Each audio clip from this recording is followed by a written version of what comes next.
Good morning, everybody. I'd like to begin today's message with a simple but very big question. Who would you consider to be the main actor in your life? Who is the protagonist in the story of your life? So as we read through the book of Acts, it's been like following the spread of a good virus. The coronavirus is relentlessly affecting the whole world. And when COVID-19, infects people, they get sick and some even die.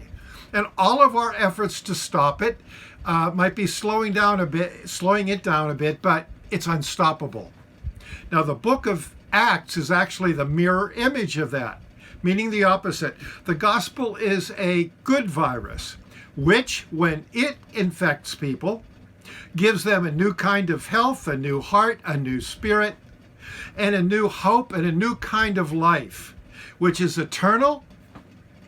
It's the kind of life that impacts the world for good. It's life dealing, not death dealing. And all the measures we've seen in the book of Acts so far to stop this good virus haven't worked.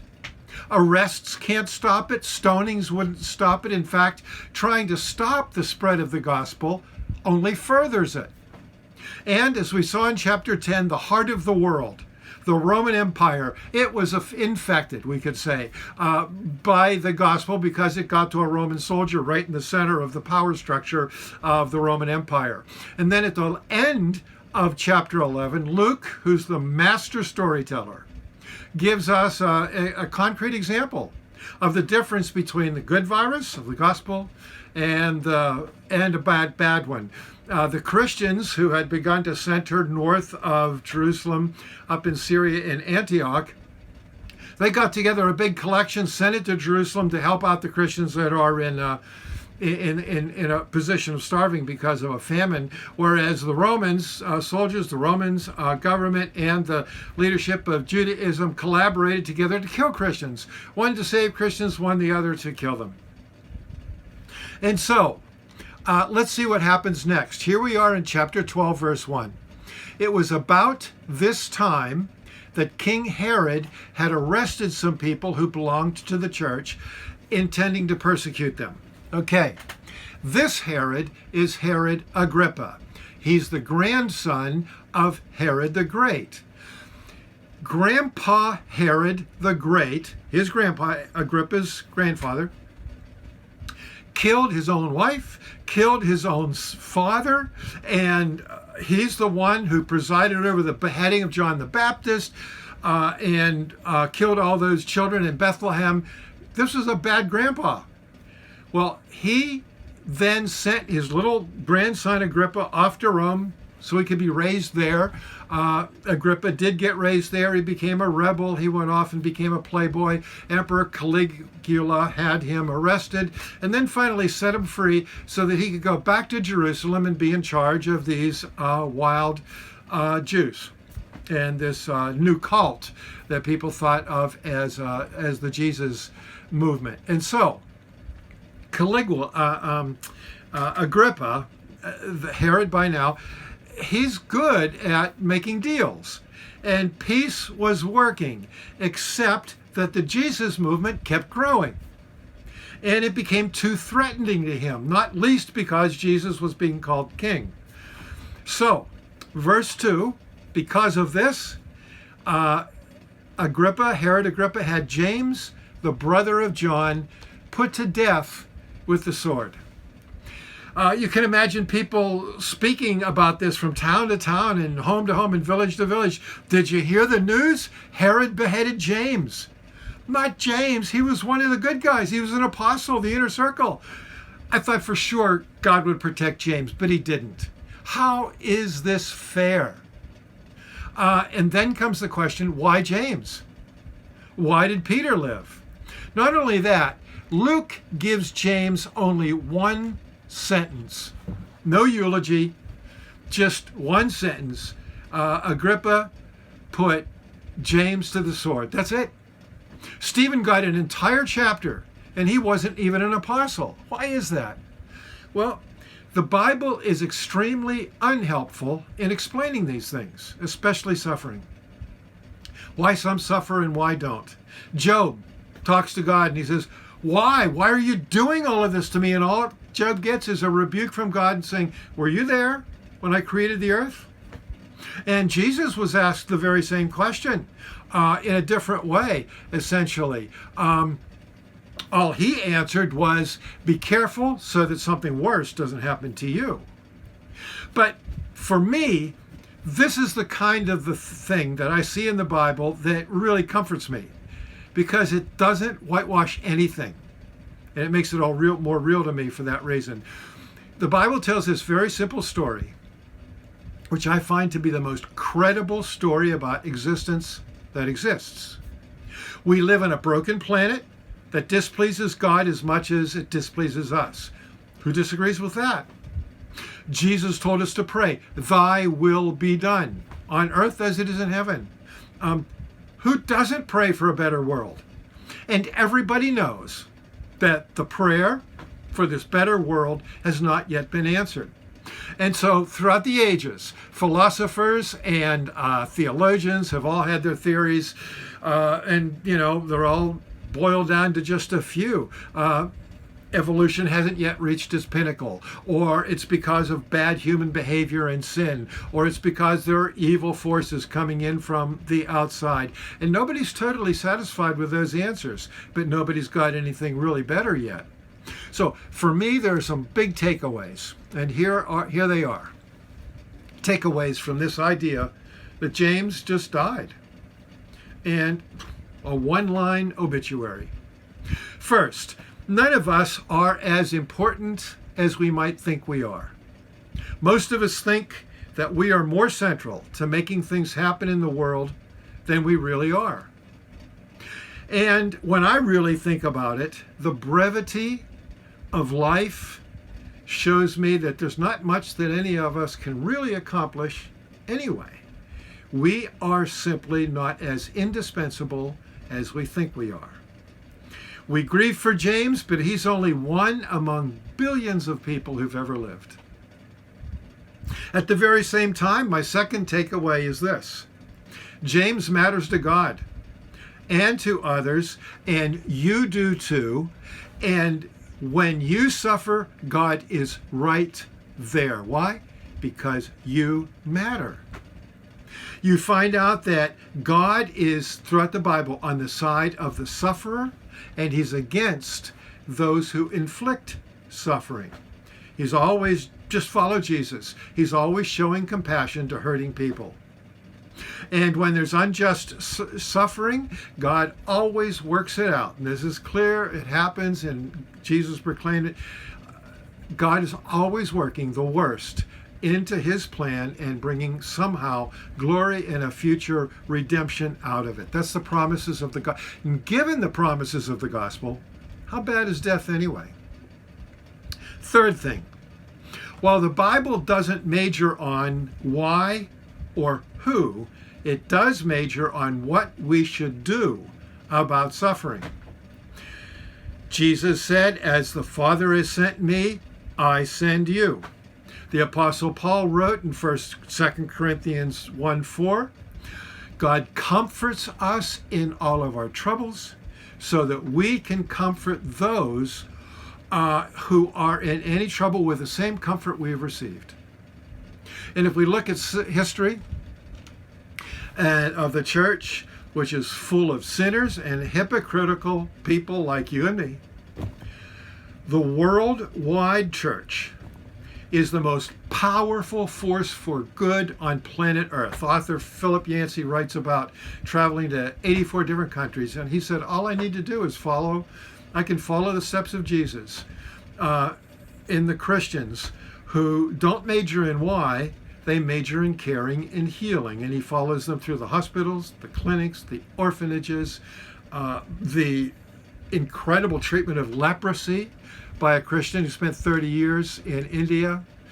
And then the great book, The Rise of Christianity, by a person who's not a believer, Rodney Stark, who says, He believes the rise of Christianity came because when all the plagues, smallpox, bubonic plague came, everybody split, left town, except the Christians. What did they do? They stayed behind. So there's a fourth thing I want to say about suffering in our lives, and that is that my experience and that of millions of Christians throughout history is that when we look back on our lives, we discover, and this is so true of me, in retrospect, that whenever I've asked, "Where are you, God?" and I look back today, he was right there. He was right there. And today I can be astonished at the visible, in retrospect, provision of God that is clear as day to us now.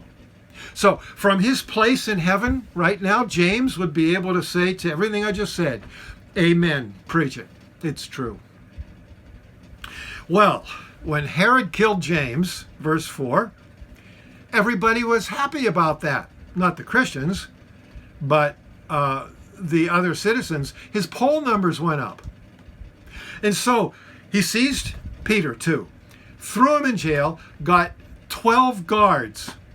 Well, 4 squads of 4, that's 16 guards to guard him.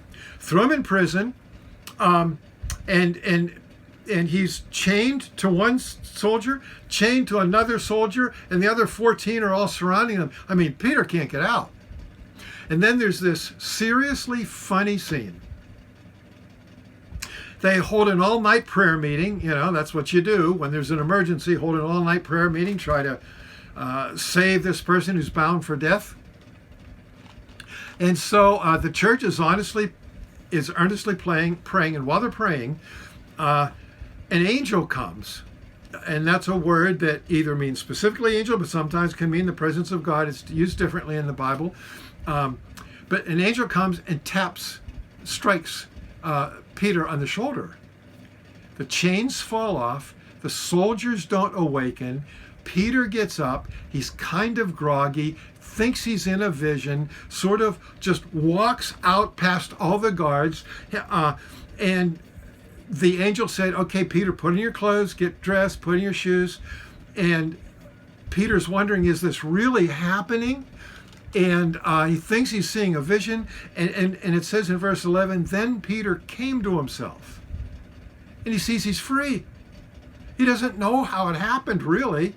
But he knows without a doubt that the Lord had intervened and rescued him. In verse 12, when this had dawned on him, he went to the house of Mary, the mother of John Mark. We'll learn more about him later. There's Marys all over the place in the Bible. And everybody was at Mary's house praying, "Oh, Lord, please save Peter. Please save Peter." So Peter gets there. He knocks on the door. And Rhoda, who's a servant, comes to the door, and she recognizes Peter's voice, and she doesn't open the door. Peter keeps knocking, "Open the door, they're after me." She doesn't open it. She runs back to the prayer meeting and tells everybody, "Peter's at the door, Peter's at the door." And he's still knocking away, and they're all praying. And then they all say to Rhoda, "You're out of your mind. It must be his angel." Again, meaning some sort of state that he's in between physical death and heaven, but they're not believing that he's really alive. They're praying for him to be alive, but they don't believe he's alive. Peter's out there knocking, and finally Rhoda goes back, opens the door, and she comes in. And so he comes in, and he's alive, and they're amazed. And Peter says, "Let me tell you what happened." And then he goes to some other place because they're really after him. So it's a miraculous answer to prayer. Peter did not make an heroic escape. He was half asleep through the whole thing. God is the only one who gets credit. This is a big point. James' one-line obituary, line in the newspaper, helps make the great point that the main actor of the Bible is God in Jesus Christ. Yes, we matter, but we're not the stars of the drama. We are both incidental to the action and the object of the action. Our lives matter most when others see our total dependence on God, not when others see how brave or competent or faithful we are. If Peter had engineered his own escape, everybody would have praised him for his ingenuity. But what could he say? Yeah, well, okay. I had to get dressed all by myself. I had to put on my own sandals and coat. I mean, it's not like the angel flew me out of there. I had to get up and walk on my own two legs. What kind of a testimony would that have been? No, he had nothing to say about himself. He could only say in verse 12-17, the Lord led me out of prison. So this is something that's really jumped out to me in this passage. In what way do others see me? As actually and in a most practical sense, dependent on God. Dependent on God's action, not my initiative. In what ways, even in a better question, in what ways do I see myself as dependent on God as opposed to dependent on myself? Is there a way that you and I have arranged or can arrange our lives so that there are things that cannot happen in our lives apart from the intervention of God? Or are our lives arranged inevitably for self-sufficiency? Have you built in dependency on God into your life? As opposed to, when the crisis strikes, call a prayer meeting and ask God to intervene at the 11th hour and 59th second. It's all part of God's training. And God is trying to grow us up. And he uses the stuff of life, the everyday life of this broken world, to teach us to rely on him. There's nothing like being cast out of self-sufficiency, to be cast out of our discomfort and put into suffering, sometimes even into death, to mold us into the kind of people, dependent people, trusting people. It's all God's action people who are fit for heaven. So, again, this story I think is so helpful because it's not a story of a bunch of great heroes. It's a story of muddled, half-believing, faith one minute, doubt the next, people just like us. It's also comforting to me. I think this is a big deal. Legends, some people think that stories like this are made up, that they're legends. It's just that those who study legends always say legends don't work like this. Legends don't have ridiculous kinds of silly stories like Rhoda in them. Legends don't work that way. It has the ring of truth, which is, by the way, the name of a book by a formerly skeptic New Testament scholar who finally concluded, this thing, this gospel thing, this New Testament, it's just got the ring of truth. Ordinary truth, down-to-earth truth. The kind of truth that's heaven on earth truth. Anyway, to end the story, Herod has a temper tantrum. He has all the prison guards killed, leaves Jerusalem, goes to the coast where his great fortress Caesarea is. He has a State of the Union speech sort of before his northern neighbors, Tyre and Sidon. The kings had come down for an audience. Josephus, first century historian, says Herod Agrippa stood up there in his full regalia, and part of it was silver, and the sun would gleam off of it, and people even said, "This is the voice of God, not of a man." And Josephus tells us that within 5 days, Herod Agrippa fell down, sick to his stomach, and he died of an infection of worms. Luke goes right to the point. He just said he died right there in the spot. Luke making the point that guess who's in charge? God himself. Luke, the master historian and theologian, tells us that this great power of Rome, Herod Agrippa, died in the year 44 AD. Herod was only 54 when he died. And in verse 24, Luke says this, "But the word of God continued to spread and flourish." The gospel of Jesus Christ is unstoppable. The God who struck Peter and saved him, struck Herod and he died. We are so wrong when we, in our short-sighted, inwardly focused thinking, ever think God is not in control, because he is. So here's a quick summary. Each of us is far less important than we think we are. Each of us is far more important than we think we are. James got a one-sentence obituary, no eulogy. But James was so important that God went to the cross for him, so that his death wasn't the end for him. It was just the beginning. For him, training camp was over. Primary school was past. The introduction to his life story has been read. And now for him, the great story has begun. The story in which each chapter is greater than the last. Why? Because he lived during his life on earth, the life of God. The life that is truly life.